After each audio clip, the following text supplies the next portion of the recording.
Hi friends, welcome to குறிஞ்சி.com. குழந்தைங்களுக்குலாம் ரொம்ப பிடிச்ச டோனட்டை பேக்கரி ஸ்டைல்லையே ரொம்ப ஹெல்த்தியாக கோதுமை மாவில் இன்னைக்கு எப்படி செய்யறதுன்னு பார்க்கலாங்க. ஃபஸ்ட்டு அதுக்கு நம்ம ஈஸ்ட்டை ஆக்டிவேட் பண்ணணும். அதுக்கு அரை கப்பு வெது வெதுப்பான பால் எடுத்திருக்கேன். இப்போ இது கூட 1 ஸ்பூன் சர்க்கரை, 1.5 ஸ்பூன் ஈஸ்ட்டு சேர்த்துருக்கேன். இப்போ இதை நல்லா கலந்து விட்டு ஒரு 5 நிமிஷம் அப்படியே விட்டுடலாம். அப்போ தான் இந்த ஈஸ்ட் நல்லா இதில் பொங்கி வரும்.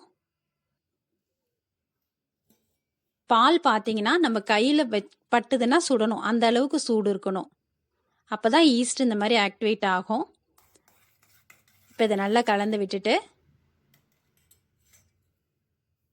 இப்போ நம்ம டோனட்டுக்கு தேவையான சர்க்கரை அரை கப் அளவுக்கு சர்க்கரை எடுத்திருக்கேன். 2 கப்பு கோதுமை மாவுக்கு அரை கப்பு சர்க்கரையும் 1 முட்டையை உடச்சி ஊற்றிக்கலாம். எப்பயுமே முட்டையை நம்ம சேர்க்கும் போது இந்த மாதிரி உடச்சி ஊற்றி செக் பண்ணிட்டு சேர்க்கலாங்க. சில நேரம் முட்டை கெட்டு போயிருக்கும். அந்த மாதிரிலாம் இல்லாமல் இருக்கிறதுக்கு இந்த மாதிரி செக் பண்ணிட்டு சேர்க்கும் போது நமக்கு ஈஸியாக இருக்கும். இப்போ இது கூட அரை ஸ்பூன் உப்பும் 2 டேபிள் ஸ்பூன் அளவுக்கு வெண்ணெய் சேர்த்துருக்கேன். இந்த வெண்ணெயும் முட்டையும் நேராக ஃப்ரிட்ஜிலேருந்து எடுத்து சேர்க்கக்கூடாது.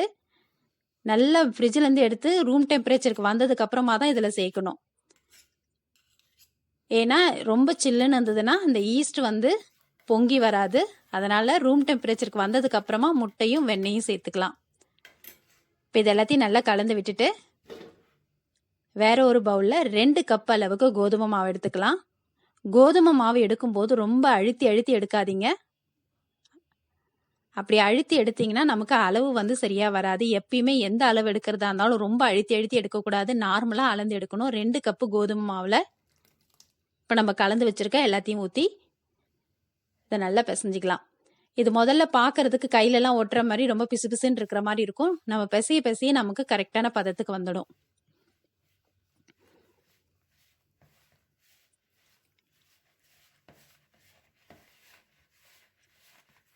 இந்த டோனட் பார்த்தீங்கன்னா நமக்கு பேக்கரியில் கிடைக்கிற மாதிரியே இருக்குங்க. பார்க்கறதுக்கும் அதே மாதிரி இருக்கும், டேஸ்ட்டும் ஒரே மாதிரி இருக்கும். ஆனால் நம்ம கோதுமை மாவில் செய்ய போகிறோம். இப்போ பாருங்கள், இந்த மாதிரி பிசைஞ்சிட்டு இதுக்கு மேலே 1 ஸ்பூன் அளவுக்கு எண்ணெயை இந்த பவுல்லையும் ஃபுல்லாக சுற்றி தடவிட்டு இந்த கோதுமை மாவுக்கு மேலேயும் தடவி நல்லா டைட்டாக மூடி போட்டு மூடி அதை அப்படியே விட்டுடலாம்.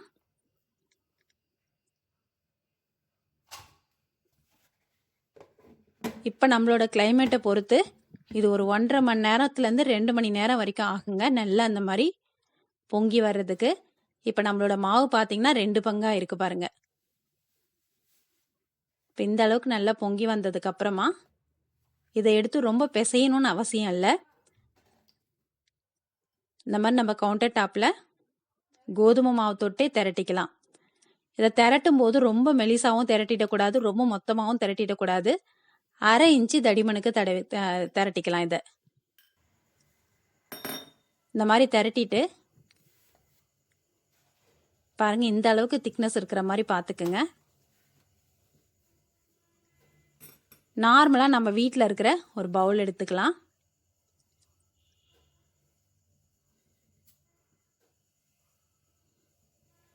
இந்த மாதிரி டோனட் ஷேப்பில் நம்ம கட் பண்ணிக்கலாம்.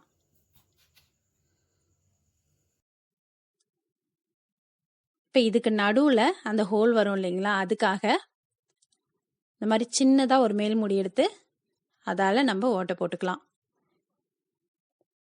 இது நமக்கு காப் சிரப் கொடுக்கலாம் வரும் இல்லைங்களா, ஒரு மெஷரிங் கப்பு, அதில் தான் நான் எடுத்திருக்கேன். இப்போ இந்த மாவை நம்ம திரும்ப அதே மாதிரியே திரட்டி இந்த மாதிரி கட் பண்ணி எடுத்துக்கலாம். இப்போ பாருங்கள், நம்மளோட கோதுமை மாவில் டோனட் மாவு அழகாக வந்திருக்கு. இதை இப்படியே ஒரு பிளேட்டில் கொஞ்சமாக கோதுமை மாவு தூவிட்டு அதில் கொஞ்சம் இடம் விட்டு அடுக்கி வச்சிருங்க. இதை இப்படியே நம்ம போடுறத விட இது ஒரு 20 நிமிஷத்துலேருந்து 30 நிமிஷம் விடும்போது இது இன்னும் நல்லா டபுள் ஆகும். அப்போ நம்ம போட்டோம்னா நம்மளோட டோனட் நல்லா பெருசாக உப்பி வரும். இதை அப்படியே விட்டுடலாம். இப்போ பாருங்கள், இப்போ நம்ம 25 நிமிஷம் விட்டுருந்தேன். நம்மளோட டோனட்லாம் நல்லா டபுள் ஆயிருக்கு. இப்போ இதை மிதமான சூட்டில் பொரிச்சு எடுத்துக்கலாம். ஹை ஃப்ளேமில் இல்லாமல் மீடியம் ஃப்ளேம்லேயே வச்சு பொரிச்சு எடுத்துக்கலாம். இது எண்ணெயில் போட்டோன்னே தானாக மேலே எலும்பி வரும். இப்போ பாருங்கள் நல்லா உப்பிட்டு வரும். அது பார்க்கவே ரொம்ப சூப்பராக இருக்குது இந்த டோனட்டு. குழந்தைங்களுக்கெல்லாம் ரொம்ப பிடிச்ச டோனட்டை நம்ம வீட்லேயே ரொம்ப ஈஸியாக செஞ்சு கொடுத்துடலாம். இது மாவு ஊறுறதுக்கு தான் டைம் எடுக்குமே தவிர மற்றபடி நம்ம செய்யறதுக்கு ரொம்ப ஈஸிங்க இது.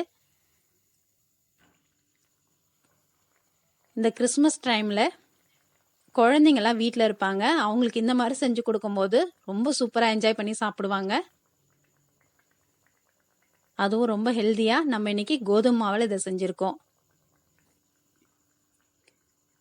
இப்போ இது 2 பக்கமும் நல்ல ஒரு கோல்டன் கலர் வந்ததுக்கப்புறம் நம்ம எடுத்துடலாம்.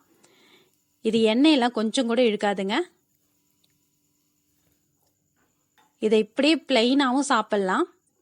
இந்த மாதிரி பொரிச்சு எடுத்த உடனே கொஞ்சமாக சர்க்கரையில் பட்டை தூளை கலந்துட்டு அதில் பரட்டி எடுத்தாலும் இது பார்க்க ரொம்ப நல்லாயிருக்கும். நம்ம 2 கப்பு கோதுமை மாவுக்கு 1/2 கப்பு அளவுக்கு தான் சர்க்கரை சேர்த்துருக்கோம். அதனால் ரொம்ப ஸ்வீட்னஸும் இருக்காது. மீடியமான சர்க்கரையில் சாப்பிட்றதுக்கு அவ்வளோ டேஸ்ட்டாக இருக்கும். இது பாருங்கள் நம்மளோட டோனட் எல்லாம் எப்படி ஒன்றுன்னா உப்பி வருதுன்னு.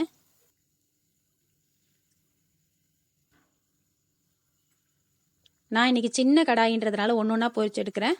நீங்கள் கொஞ்சம் பெரிய கடாயில் எண்ணெய் ஊற்றுனீங்கன்னா 2-3 கூட பொரிச்சு எடுக்கலாம். இப்போ நம்ம அந்த டோனட்டுக்கு நடுவில் கட் பண்ணி எடுத்தோம் இல்லைங்களா சின்ன சின்னதாக, அதுவும் பாருங்கள் அழகாக பந்து மாதிரி வருது. அந்த மாதிரி போட்டும் குழந்தைங்களுக்கு கொடுக்கலாம். இப்போ இந்த மாதிரியே நம்ம எல்லா டோனட் மாவையும் எண்ணெயில் பொரிச்சு எடுத்துடலாம். இப்போ நம்ம சேர்த்துருந்த 2 கப்பு கோதுமை மாவில் கிட்டத்தட்ட எனக்கு 15 டோனட் கிடைச்சிதுங்க. இது டோனட் சுட்டு எடுக்கும் போதே குழந்தைங்க சாப்பிட்டுட்டாங்க. பார்க்கவே ரொம்ப சூப்பராக நம்மளோட டோனட் ரொம்ப அழகாக ரெடி ஆகிடுது. உள்ளே பாருங்கள் எந்த அளவுக்கு புசு புசுன்னு இருக்குன்னு. இப்போ இதுக்கு மேலே அப்படியே பிளெயினாக கொடுக்கறத விட இந்த மாதிரி வீட்டில் சாக்லேட் சிரப் இருந்தது, அதை எடுத்திருக்கேன். சாதாரணமான சர்க்கரை கூட ஒரு 1/4 ஸ்பூன் பட்டைத்தூள் கலந்துருக்கேன். இது சூடாக இருக்கும்போதே பரட்டிட்டோம்னா ஒட்டிடும். ஆறின பிறகு இதில் ஒட்டாது. அப்படி இல்லைன்னா கடைங்களில் கிடைக்கிற மாதிரி கொஞ்சமாக சர்க்கரையை பவுட்ரு பண்ணிவிட்டு இது கூட ஒரு 2-3 ஸ்பூன் பால் சேர்த்து கலந்தோம்னா அதில் இந்த டோனட் நம்ம பரட்டி எடுக்கும்போது மேலே நல்ல ஒரு ஷைனிங்கான கோட்டிங் கிடைக்கும். மைல்டான ஒரு இனிப்பும் இருக்குங்க. ரொம்ப டேஸ்டாக இருக்கும் அதுவும் சாப்பிட்றதுக்கு. இப்போ இந்த மாதிரி பால் கலந்த சர்க்கரையில் நம்ம டோனட்டை பரட்டி எடுத்துடலாம். இப்போ பாருங்கள் நம்ம டோனட்டுக்கு மேலே நல்ல ஒரு ஷைனிங்காக இருக்குது பாருங்கள்.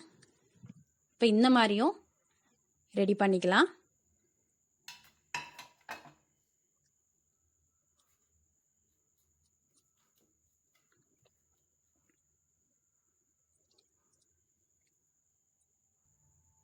இல்லைன்னா நம்ம வீட்டில் சாக்லேட் சிரப் இருந்ததுன்னா அதில் கூட இந்த மாதிரி டிப் பண்ணி எடுக்கலாம். அப்படி இல்லைன்னா சாக்லேட்டை மெல்ட் பண்ணியும் அதுலேயும் இந்த மாதிரி டிப் பண்ணி எடுக்கலாம். சாக்லேட் சிரப் இருந்ததுனால நான் அதில் டிப் பண்ணி எடுக்கிறேன். நம்ம வீட்டில் எது இருக்கோ அதை வச்சு டெக்கரேட் பண்ணி குழந்தைங்களுக்கு கொடுக்கலாங்க. வர கிறிஸ்மஸ் நியூ இயர் எல்லாம் இந்த மாதிரி குழந்தைங்களுக்கு பிடிச்ச செஞ்சு கொடுத்து குழந்தைங்களோட என்ஜாய் பண்ணுங்க. இப்போ பாருங்கள் டோனட் எந்த அளவுக்கு நல்லா வந்திருக்குன்னு காமிக்கிறேன். பாருங்கள் நம்ம கோதுமை மாவில் செஞ்சுருந்தாலுமே நம்ம பேக்கரியெல்லாம் கிடைக்கிற மாதிரியே நம்மளோட டோனட் நல்ல சாஃப்டாக புசு புசுன்னு இருக்கு பாருங்க.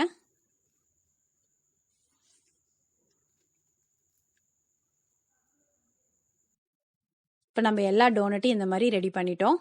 பார்க்கவே ரொம்ப சூப்பராக இருக்குது இந்த டோனட் ரெசிபி. நீங்களும் உங்கள் வீட்டில் செஞ்சு பாருங்கள். இந்த ரெசிபி உங்களுக்கு பிடிச்சிருந்தா லைக் பண்ணுங்கள், ஷேர் பண்ணுங்கள், சப்ஸ்கிரைப் பண்ணுங்கள். உங்கள் ஃப்ரெண்ட்ஸ் அண்ட் ரிலேட்டிவ்ஸோட இந்த வீடியோவை ஷேர் பண்ணிக்கோங்க. நன்றி, வணக்கம்.